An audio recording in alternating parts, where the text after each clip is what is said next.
Are you ready for the robots? Because they're coming. They're not only coming, they are here. I got a story coming up here that's gone viral, as my kids say, of a guy. He's only 25, so he's doing a lot of interviews. He's trying to go out to the workplace, and he did a Zoom type interview, and it turns out the interviewer was an AI program. Tells you something about that company, but they're not alone. And then there was a dysfunction which made it go viral, and we'll talk about that. But it ties in because Elon made a very, very interesting comment in this Saudi Arabian Middle East administration trip. Among all the other things he talked about what they're doing with this Optimus robot. I think the takeaway is your ability to communicate and just to deal with other human beings is now at a premium. It's the most coveted skill, I believe, on Earth, outside of being able to mechanically fix these robots, because you're going to stand out in a good way like a sore thumb. You've got to be able to communicate now. It's a prerequisite. We'll talk about that. Because if you don't know how to communicate, how would you be able to see through the weasels like Jake Tapper, who's gaslighting you again about the Biden thing and profiting off of it because he wrote a book about it? We'll talk about that. And you want to talk about weasels? I'm so mad at Major League Baseball disrespecting Pete Rose. Now, you'd think it would be a good thing, reinstating him posthumously so he can go to the Hall of Fame. What a weasel move that is. They're doing the guy dirty. And by the way, in one of his last interviews, he said he never wanted that. Anyway, we'll talk about all that stuff. Thank you for being here. Welcome to Wicked Wednesday. A lot going on. Thanks for finding the... Oh, by the way, my long-form interview with Dr. Steven Sidoroff, which is on all the social media channels and the audio podcast, talking about how to master stress, turn it into your friend. It's really good. Getting a lot of views, a lot of listens like that. And he's got some great stuff. It's long. It's like 25 minutes, but it's worth it. It's all on the other channels on there. And obviously the audio podcast, wherever you like to get those, posted right after we get off with the live stream and the replays and everything else. So let's get to it. Big Middle East, not trade deal, economic deal, I think, with the administration going over there and Trump. And I think the bottom line is $600 billion committed in investment from Saudi Arabia to the U.S. All good. It was early today, Middle East time. Trump announced they'd taken sanctions off Syria, I believe. All kinds of good things happening. World peace, blah, blah, blah. Kumbaya. Great. Here's the thing that stood out to me. So Elon's there, of course, wants to be part of the trip. And he was talking about specifically his Optimus robots. You've seen these now, and they do kind of like test moves, and they test them, and they're walking, and they look creepily human-like. But what he said as part of his deal, talking to the Saudi Arabian Minister of Communications, I believe his title is, something weird. What he talked about, as far as how many of these robots are going to be there, should kind of get your attention, because they're here now. They're only growing. But the amount of scaling up of this, Elon was talking about, like in every home, multiple ones of these Optimus-type robots, humanoids in every home, it's going to be here before you know it, if not here already.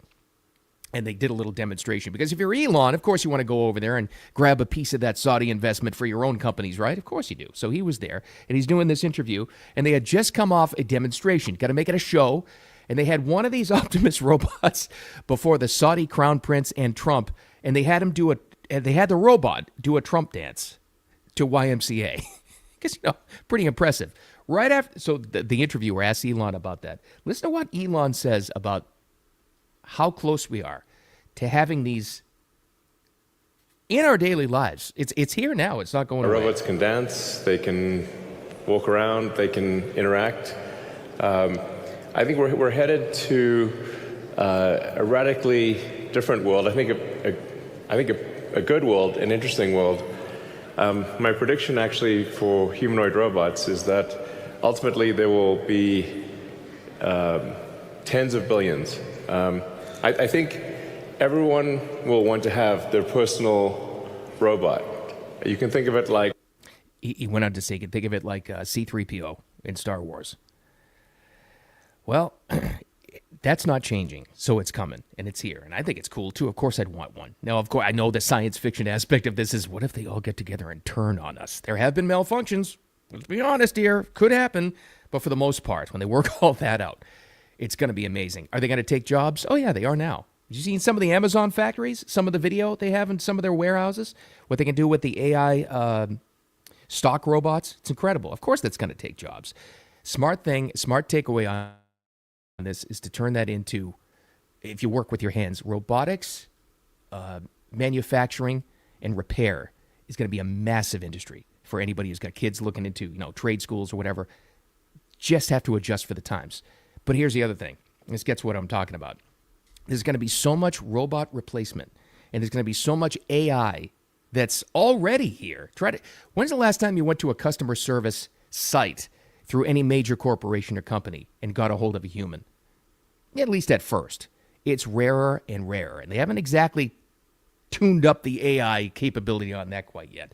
Your ability to cut through all of that's going to be there and to interact with human beings, I swear to you, and I know I'm biased because I come from this field, but your ability to communicate and interact with human beings has never been more important. There's a premium on it. And if you can do it, if you have people skills in this age that's here now, it's worth its weight in gold. I'll prove that with the story that's coming up in a couple about the guy who had the AI interview. But first, speaking of people skills, big part of that, as you well know, my favorite target on earth is the media and lying weasels in the media. Weasel number one, jumping at the top of the list with a bullet, is Jake Tapper. Now, Jake Tapper, we all know from CNN. Jake just wrote a book. Jake just wrote a book with another guy talking about how Biden was way worse than any of us knew the past 4 years. Way worse. Here's the thing with the book.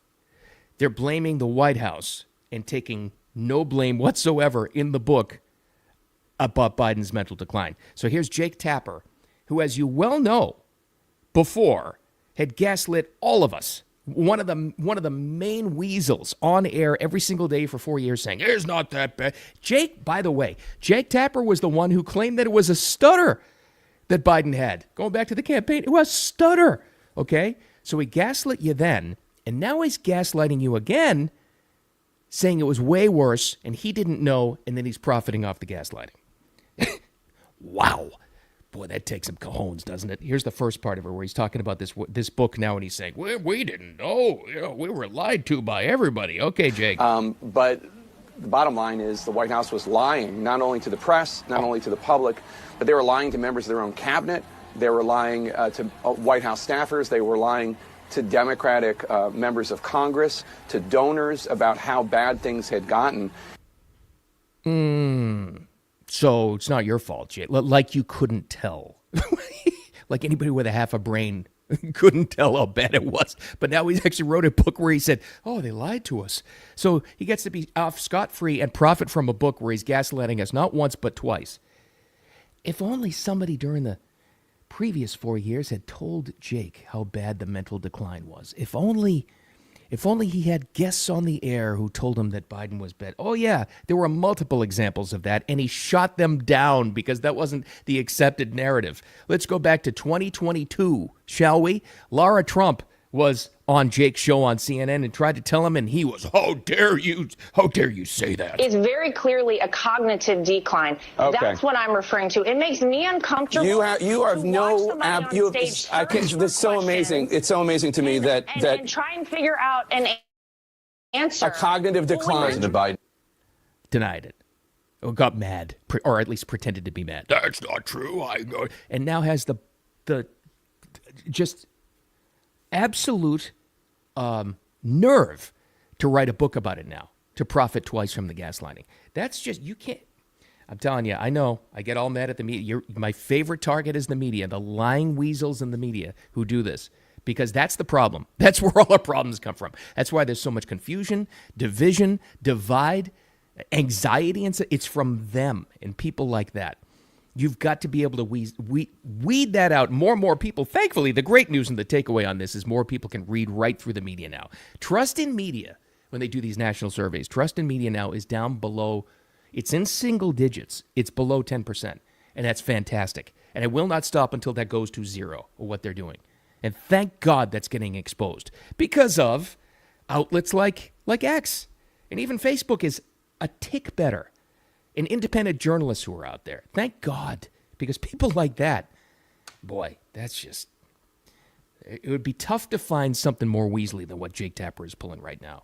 Except if you're Major League Baseball. Boy, this is awful. And it's one of those stories that sounds like it's a great thing and they're doing the right thing and great. Major League Baseball gets itself in the news yesterday, and it makes its big announcement that Pete Rose and Shoeless Joe Jackson, Shoeless Joe, are both going to be reinstated. They're off the banned baseball forever list for, well, mostly gambling. You know the Pete Rose story, and Shoeless Joe as well for the 1919 White Sox scandal. So they're making good. Peace, kumbaya. They're dead. This is the most weasel thing in sports and a weaselly organization you could ever possibly imagine. In fact, one of Pete Rose's, the legend, the hit king, one of his final interviews was saying, you know what, I hope they don't do that. It doesn't do me any good if they put me in the Hall of Fame eventually when I'm dead. He had said it directly. So he's not happy with this either. I don't see much sense in putting me on the ballot after I die. Most of the people who rooted for me my whole career would love to see me in the Hall of Fame as a living player, not as someone who's 10 feet under. What good would it do my family if they put me in the Hall of Fame after I die? Because I'm the one that did the work. I'm the one that put the time in. Who, by the way, also was a great advocate for baseball, and despite the fact you were saying, wait a minute, he gambled on baseball. Yeah, I think we're at a point now where it's way beyond that, right? It's always been a debate. It's been a debate since the late 80s, whether Pete Rose should be banned from baseball or not. Well, they did ban him, so that's in the past. I will never believe he played against himself or his teams. Still can't gamble on the game. I get that, and I totally understand. But this is a guy, you've got a convicted drug smuggler that's in the Hall of Fame. Orlando Cepeda. You've got people who have done way worse things in the Baseball Hall of Fame. If you want to take yourself like credibly as the national pastime, supposedly, and you pull a move like this, it's just so gutless. I just hate it. You're better off, believe it or not reinstating him, because I find this so insulting. I really do. And I'm sure there's members of his family that say, no, well, it would still be nice to have his plaque in the Hall of Fame. And, yeah, I get that. But God, what a weasel move. So you're fine. Here's the thing, too. If you're taking him off the banned from baseball forever list, that means you were okay doing it. So the concept is still the same. You just waited until he's dead so that you didn't face the controversy and you look like the good guys. So weaselly. God, I hate that. I really do. But they get the headlines, and baseball says, and it was all over the place yesterday if you follow sports at all. Pete Rose taken off the banned list, and Shoeless Joe Jackson as well. So now that clears the way for them to be in the Baseball Hall of Fame. What good does it do now, you weasels? The baseball writers, whoever do this, who's running that organization, God, that's classless and gutless. It really is. Ugh, hate that. But whatever, I really miss it. But what the clincher for me is Pete Rose saying he didn't want that in the first place. Unbelievable. All right. Back to our robots for a second. Go back to the first story I had for you where Elon was in Saudi Arabia saying that these AI humanoid robots, he calls his Optimus, is going to be everywhere. By how many did he say? I think he's talking about millions. Soon. Well, not only that, you don't have to wait that long. There's a guy in Houston who's only 25 years old. You get his information right. He's trying to get into the workforce. He's out of college now, right? He's kind of documenting that whole thing on TikTok, of course. So I don't think this is faked as well, because he's recording all his interviews, which mostly the first step is, as you know, on Zoom now. This guy's name is 25 in Houston. His name is Leo Humphreys. Sadly, his TikTok handle is Leo Humps a lot.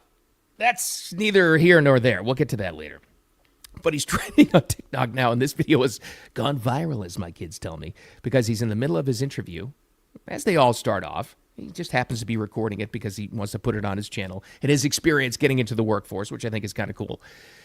Well, he was told the entire process in the original application that he was going to be talking to an HR recruiter at first. Well, he is, but what they didn't tell him was this HR recruiter is an AI system.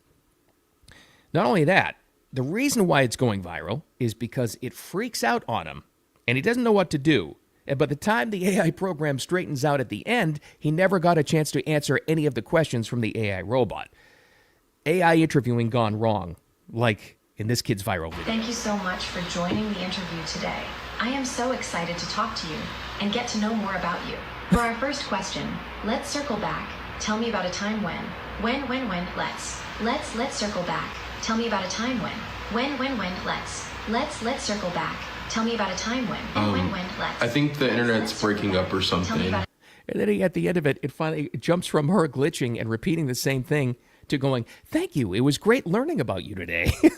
He says, I didn't answer a question. You didn't learn anything about me. There's a couple of things here. It's going to be happening more and more. And it goes back to my original point about your real human communication skills with real other human beings. I'm telling you, that's the takeaway. That's my little wicked wisdom tip of the day is that's going to be that's at a premium now. It's never been more important because if you can deal with people and you have people skills, it's going to stick out like a sore thumb in a good way because there are going to be so many people who only know how to deal with these humanoids. And they're face to face with a real person. You can have people freaking out. They're going to get intimidated. And if you can get over that and you have that communication confidence, you're going to be gold. So sharpen up the human skills right now. But the second thing is, what do you think about a company that does this? Now, they're not the only one that does it for the first initial interview to try to weed you out, to have an AI voice asking you questions. Oh, and he flashed the camera around too, and there was a picture on the screen of a, not moving lips, but a, AI-generated lady that, like that does any good. The guy knows it's a program he's talking to until it glitched out on him. What do you think about a company that does this? Certainly not the only one, and it's not going to stop, especially in the initial interviews. Now, look, I've interviewed plenty of people for jobs before, and I understand how it works. First step is you just want to weed out the people that they're not qualified for the job. They don't really want the job. They just need to interview a bunch of times. You want to weed out the first resumes first. I get that, and I understand. But what does that say? Like, if you had the choice, they should be open and upfront about this, that your first step of the interview process is going to be with a humanoid or an AI program, an AI voice, right? They should be open about that. Probably be some legislation down the road that they're going to have to be open about that. I'm sure that's coming. By the way, young law students, get into artificial intelligence law because it's going to be huge. Anyway, so they should be open about that.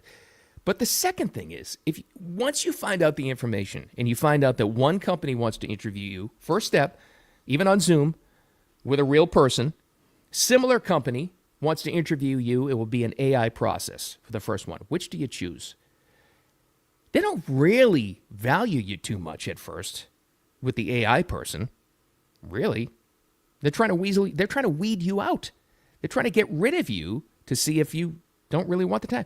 What if you got to a second interview? What if he went through that and he put up with the AI interview in the first thing, even through the glitch, and he got to the second step in the interview process and he wants the job? What if they give you another AI voice in the second step of the interview?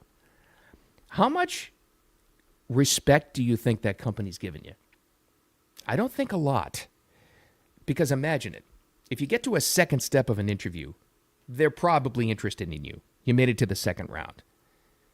If you can't get through to a real person in that company at the second step, what do you think it's going to be like when you're trying to get through to their HR department with a problem? Or if you're trying to ask for a raise 2-3 years down the road with the company? Pretty low. Pretty low. So beware of the companies that use this at first. Value the companies and the people that give you human interaction back, because they're gonna have the gold standard too. But I'm telling you, with all of this not only coming but here now, it's like what Elon said with the Optimus robots, they're going to be everywhere. Your ability to deal with people and communication skills, it's never been at a higher premium because you're going to be gold if you do. All right. Thanks for finding me. I appreciate it. All right. Make sure you find the audio podcast when we post that right after the live stream here, and then it lives on a replay, and you can find Wicked Wisdom with me on all the channels. On Facebook, make sure you like the Facebook page as well, because we're going to be putting more long-form interviews on that. YouTube as well, and the replay here on X, and the audio podcast too. So the takeaway is fine-tune your human communication skills now. Don't wait. It's never been more important. And of course, don't take any crap from anybody, like weasels like Jake Tapper or Major League Baseball, all that good stuff. Have a wicked awesome midweek. We will talk to you tomorrow.